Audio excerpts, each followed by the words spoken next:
në kushtet e Shqipërisë dhe shqiptarëve, që jeton gjysma e tyre është në kufirin e varfërisë. Dhe njerë, ku pensioni minimal është 80.000 lek të vjetra në muaj, pensioni mesatar është 175.000 lek të vjetra në muaj, është, si thuash, e patolerueshme, është diçka e papranueshme. Është populizëm. Nuk është qasje. Deputeti nuk është pensionist. Deputeti nuk është i papunë. Nuk ka rëndësi kjo. Vendet e zhvilluara, le të themi, të Evropës, që po të krahasosh, për shembull, pensioni minimal që merr qytetari me rrogën e deputetit mund të jetë maksimumi 4 herë më lart ajo e deputetit.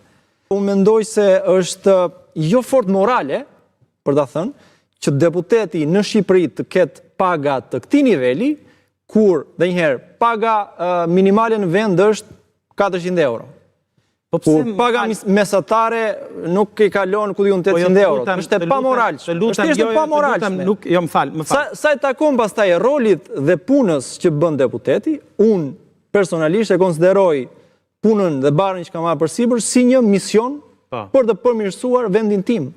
Dhe për hir të këtij misioni, unë bandje kam shprehur publikisht që 55% pagës time do ja kthej partisë time. Modeli i Lëvizjes Bashk është një model i cili bazohet tek vullnetarizmi, tek kontributet e qytetarëve. Dhe rrjedhmisht kontributin e parë e japun.